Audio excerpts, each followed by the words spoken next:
तुर्की ने उत्तरी सीरिया में 41 कुर्द लड़ाकों को ढेर करने का दावा कर दिया। कुर्द लड़ाकों को तुर्की आतंकी मानता है क्योंकि कुर्द लड़ाकों ने पिछले 3 दशक से तुर्की की नाक में दम कर रखा है।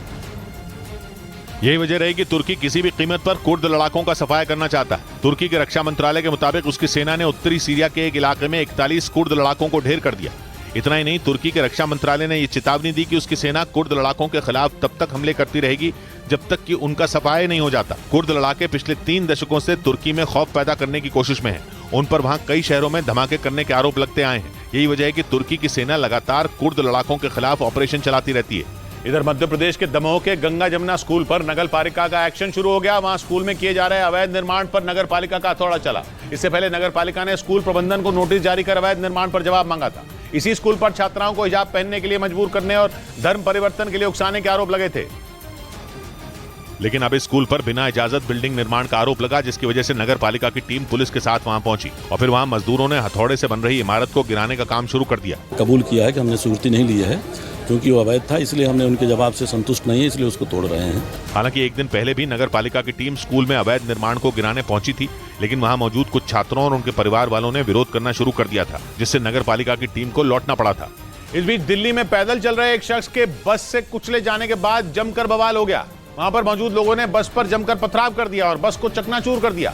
दिल्ली में हैरान करने वाली यह घटना नवादा मेट्रो स्टेशन के पास हुई, जहां आरोप है कि पैदल जा रहे एक शख्स को क्लस्टर बस ने कुचल दिया, जिससे उसकी मौके पर ही मौत हो गई। इसके बाद गुस्साए लोगों ने जमकर बवाल किया और ईंट पत्थर से हमला करके बस के सभी शीशों को चकनाचूर कर दिया। हैरान करने वाली यह घटना दिल्ली के नवादा मेट्रो स्टेशन के पास हुई। भाई आगे मार दिए बंदे को क्लस्टर वाले ने ओवर स्पीडिंग करके। जिसकी सूचना मिलने पर वहां पहुंची पुलिस ने हंगामे को शांत किया और आरोपी ड्राइवर को गिरफ्तार कर लिया। बवाल कर रहे लोगों का आरोप था कि क्लस्टर बस का ड्राइवर बहुत तेज स्पीड से बस चला रहा था। उधर आर्मेनिया और अजरबैजान में एक बार फिर जंग छिड़ गई। आरोप है कि अजरबैजान ने अचानक आर्मेनिया के कुछ हिस्सों पर गोलीबारी की, जिसमें कई लोग घायल हो गए। और वहां के मीडिया के मुताबिक इस दौरान आर्मेनिया में मौजूद 2 विदेशियों को भी गोलियां लगी। आर्मेनिया का आरोप है कि अजरबैजान ने उसके यरस्क शहर को निशाने पर लिया, जिससे वहां भगदड़ मच गई। जबकि कुछ दिन पहले ही आर्मेनिया और अजरबैजान के बीच शांति समझौता हुआ था, लेकिन एक बार फिर वहां गोलियां चल गईं। हालांकि अजरबैजान का आरोप है कि गोलीबारी पहले आर्मेनिया की तरफ से की गई, जिसके जवाब में अजरबैजान की सेना को भी फायरिंग करनी पड़ी। इधर दिल्ली में महिपालपुर के पास बन रहे एक ब्रिज का बड़ा हिस्सा टूटकर नीचे गिर गया, जिससे वहां मौजूद खुदाई करने वाली एक मशीन इसकी चपेट में आ गई और उस मशीन का ड्राइवर बुरी तरह घायल हो गया। इस हादसे के बाद का एक डरावना वीडियो भी सामने आया, जिसमें एक ब्रिज का बड़ा हिस्सा नीचे गिरा दिखा और खुदाई करने वाली एक मशीन वहां मलबे में दबी नजर आई। यह हादसा दिल्ली के महिपालपुर के पास हुआ। बताया गया कि दिल्ली गुरुग्राम एक्सप्रेसवे पर उस ब्रिज को बनाने का काम चल रहा था, लेकिन बन रहे उस ब्रिज का बड़ा हिस्सा अचानक नीचे गिर गया और वहां काम पर लगी खुदाई करने वाली एक मशीन इसकी चपेट में आ गई, जिससे उस मशीन को चलाने वाला ड्राइवर गंभीर रूप से घायल हो गया। वहीं जानकारी मिलने पर दमकल विभाग की 3 गाड़ियों के साथ एम्बुलेंस वहां पहुंची और घायल ड्राइवर को रेस्क्यू कर अस्पताल भेजा गया।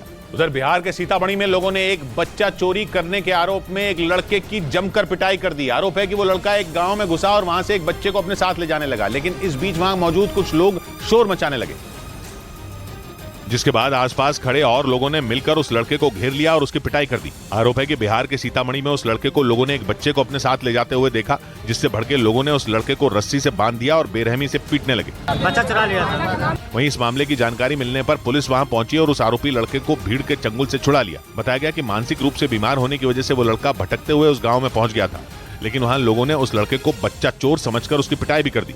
इस बीच बागेश्वर धाम के पंडित धीरेन्द्र शास्त्री की हिंदू राष्ट्र की मांग पर छिड़ी बहस के बीच धर्मगुरु श्री श्री रविशंकर ने धीरेन्द्र शास्त्री का समर्थन कर दिया। बाबा बागेश्वर का दरबार देश के अलग अलग हिस्सों में लगता है, जिनमें उन्होंने पूरा जोर देकर भारत को हिंदू राष्ट्र बनाने की मांग की, जिसके बाद धीरेन्द्र शास्त्री की भारत को हिंदू राष्ट्र बनाने की मांग पर बहस छिड़ गई, जिसमें उन्हें आर्ट ऑफ लिविंग के संस्थापक और धर्मगुरु श्री श्री रविशंकर का साथ मिल गया।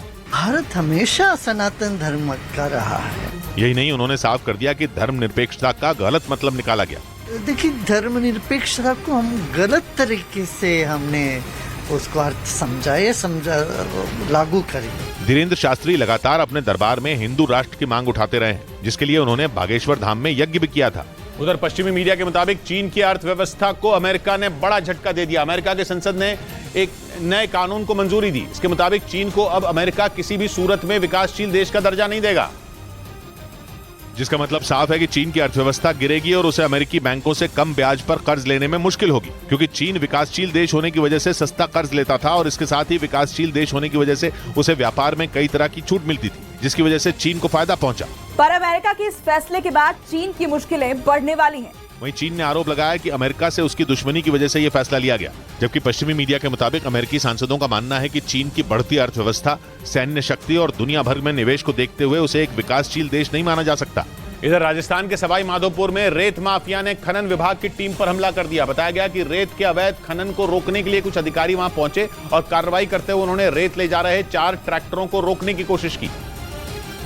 यही वजह रही कि रेत माफिया ने खनन विभाग की टीम पर हमला कर दिया। राजस्थान के सवाई माधोपुर में धड़ल्ले से रेत का अवैध खनन किया जा रहा था, जिसे रोकने के लिए खनन विभाग की टीम वहां पहुंची और रेत ले जा रहे 4 ट्रैक्टरों को रोकने की कोशिश की, लेकिन रेत माफिया ने खनन विभाग की टीम पर पत्थरबाजी शुरू कर दी।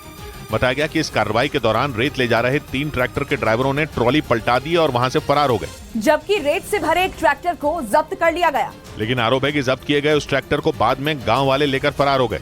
इस बीच मध्य प्रदेश के ग्वालियर में एक डॉक्टर पर अस्पताल में हंगामा करने और कर्मचारियों के साथ मारपीट करने का आरोप लगा, जिसका एक वीडियो सोशल मीडिया पर वायरल हो गया। और इस वीडियो में एक डॉक्टर वहां मौजूद सुरक्षा गार्ड के साथ बदसलूकी करता नजर आया। इस दौरान उसके आसपास अस्पताल के कर्मचारी दिखाई दिए, जिन्होंने उस डॉक्टर पर नशे में होने के आरोप लगाए। वहीं वीडियो वायरल होने के बाद सीएमएचओ यानी chief medical and health officer ने उन्हें नोटिस जारी कर जवाब मांगा। जांच के बाद कमिश्नर साहब को भी पत्र लिखेंगे, उसके खिलाफ कार्रवाई करेंगे। वीडियो में दिख रहे डॉक्टर का नाम विनोद बाथम बताया गया, जो मध्य प्रदेश के ग्वालियर के जिला अस्पताल में मेडिकल ऑफिसर के पद पर तैनात हैं। उधर मुंबई के बोरीवली रेलवे स्टेशन पर आरपीएफ यानी रेलवे प्रोटेक्शन फोर्स के जवान ने अपनी जान पर खेलकर एक यात्री की जान बचाई और उसे ट्रेन के नीचे आने से बचा लिया, जिसका वीडियो रेलवे स्टेशन पर लगे सीसीटीवी कैमरे में रिकॉर्ड हो गया, जिसमें वो आदमी चलती ट्रेन में चढ़ने की कोशिश कर रहा था। इसी दौरान उस आदमी का संतुलन बिगड़ गया और वो ट्रेन के साथ प्लेटफॉर्म पर घिसटने लगा। इस दौरान वहां मौजूद एक यात्री ने उसे बचाने की कोशिश की, लेकिन वो कामयाब नहीं हो पाया। तभी प्लेटफॉर्म पर मौजूद रेलवे प्रोटेक्शन फोर्स के जवान की नजर उस पर पड़ी और उसने दौड़कर उस आदमी को खींच लिया, जिससे उसकी जान बच गई और एक बड़ा हादसा होने से टल गया।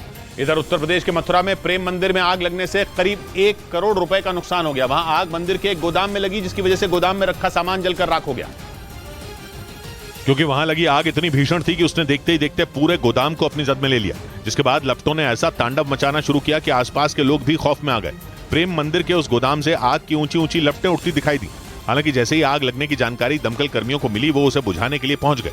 उन्होंने धधकती लपटों पर पानी की बौछार करनी शुरू कर दी, जिसके बाद आग के तांडव को शांत किया जा सका, लेकिन तब तक बहुत देर हो चुकी थी। गोदाम में रखा करीब 1 करोड़ रुपए का सामान जलकर राख हो गया। हालांकि उस गोदाम में आग कैसे लगी, इसका पता नहीं चल सका। इस बीच उत्तराखंड के हरिद्वार में पुलिस ने मुठभेड़ के बाद 2 बदमाशों को गिरफ्तार कर लिया। पकड़े गए दोनों बदमाशों पर लूट की कई घटनाओं को अंजाम देने का आरोप था और पुलिस को काफी दिन से उन दोनों बदमाशों की तलाश थी। पुलिस के मुताबिक हरिद्वार और आसपास के इलाकों में इन बदमाशों ने लूट और डकैती की कई वारदात को अंजाम दिया था। इस बीच हरिद्वार के भगवानपुर इलाके में पुलिस को उनके छिपे होने की जानकारी मिली। पुलिस के मुताबिक जब बदमाशों की घेराबंदी की गई तो उन्होंने पुलिस पर फायरिंग कर दी, जिसके बाद पुलिस की तरफ से जवाबी कार्रवाई की गई, जिसमें एक बदमाश के पैर में गोली लगी, जिसे अस्पताल में भर्ती कराया गया। बाद में सर्च ऑपरेशन के दौरान पुलिस ने एक और बदमाश को गिरफ्तार कर लिया। उधर यूनिफॉर्म सिविल कोड पर दिए एमआईएम नेता असदुद्दीन ओवैसी के एक बयान पर हंगामा खड़ा हो गया। असदुद्दीन ओवैसी ने आरोप लगाया कि समान आचार संहिता लाने के पीछे बीजेपी का मकसद केवल मुस्लिम समुदाय के लोगों को उनके धर्म से दूर करना है, जिसके बाद बीजेपी ने यूनिफॉर्म सिविल कोड को धर्म से जोड़ने से परहेज करने की अपील कर दी। तो इसको कहीं ना कहीं धर्म से जोड़ के वो संवैधानिक सोच और संविधान के विरुद्ध बोल रहे हैं।